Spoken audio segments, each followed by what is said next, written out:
What if the same men who built Hitler's rockets also built America's space program? What if the very technology that took us to the moon was born from the ashes of Nazi Germany?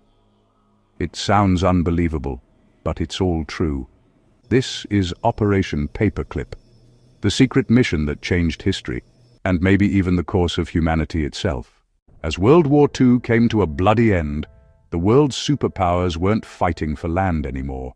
They were fighting for brains. Hitler's regime had built the world's most advanced weapons, jet fighters, ballistic missiles, and rockets that could strike across continents.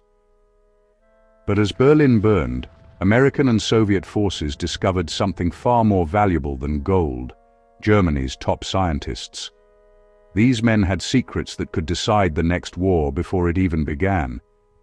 When the US realized the Soviets were already recruiting them, Washington made a drastic choice: to bring these same scientists to America, not as prisoners, but as employees. Their war crimes buried, their past rewritten. This was Operation Paperclip, a classified project approved in 1946 to secretly move Nazi scientists into the US under new identities. Over 1,600 scientists, engineers, and technicians were taken from Germany and relocated to secret bases in America. Among them, Wernher von Braun, once an SS officer and creator of the V-2 rocket, a weapon that devastated London and killed thousands. Within just a few years, von Braun became the face of American innovation, the smiling engineer behind Disney documentaries and magazine covers. But behind the charm was a man whose rockets were built using slave labor in underground factories where tens of thousands died. By 1958, von Braun was appointed director of NASA's Marshall Space Flight Center. The man who once designed weapons for Hitler was now building rockets for America, including the legendary Saturn V, which carried Apollo 11 to the moon. A Nazi scientist put mankind on the moon. That's not speculation. That's documented history. The US justified Operation Paperclip as a necessary evil. The Cold War was heating up, and if America didn't take those scientists, the Soviets would be. But the moral line blurred fast.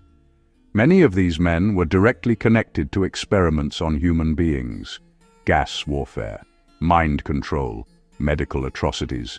Still, they were given citizenship, government contracts, and even awards.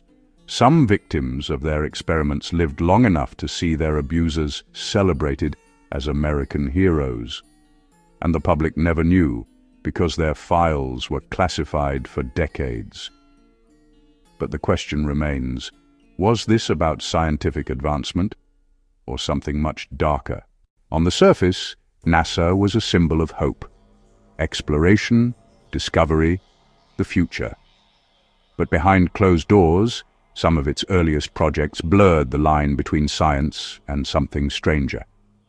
Whistleblowers have claimed that certain Paperclip scientists continued classified work on propulsion systems and energy-based technologies that had nothing to do with space travel.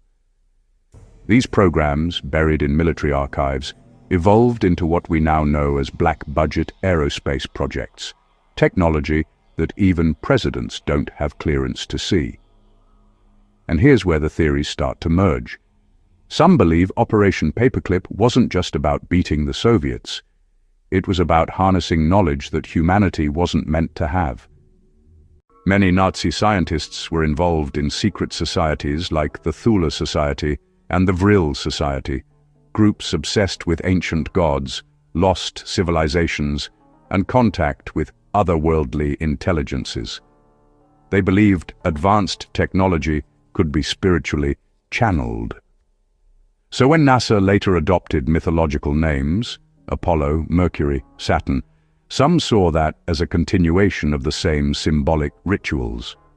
Von Braun even admitted that the future of space would depend not on science, but on universal spiritual understanding. Was he hinting at something deeper, or simply protecting the secrets of his past? At the same time, the Soviet Union launched its own version, Operation Oswiakim, capturing over 2,000 German scientists for their nuclear and rocket programs. In other words, both the US and USSR were powered by the same Nazi blueprints. The space race wasn't just East versus West.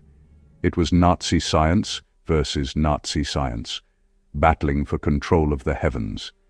And the technologies developed during this time, from intercontinental missiles to surveillance satellites, would later evolve into the systems that track and monitor the entire planet today. Some say we didn't just inherit Nazi science, we inherited their obsession with power. Even today, traces of Operation Paperclip still exist, in aerospace companies, in military patents, and in the foundations of modern surveillance and AI systems. The same agencies that funded Paperclip, the CIA and US Air Force, went on to create programs like MKUltra, Project Stargate, and DARPA's Advanced Weapons Division. Everything from early computer networks to satellite guidance systems can be traced back to these men. They didn't just shape the space race, they shaped the digital world we live in today. So, when you look up at the stars and see a rocket streak across the sky, remember that moment of wonder was built on secrets, compromise, and the ghosts of a darker past. They called it Operation Paperclip, a project meant to secure America's future. But maybe it secured something else too, a system built on silence, a reminder that in the pursuit of progress, some truths are never meant to see the light of day.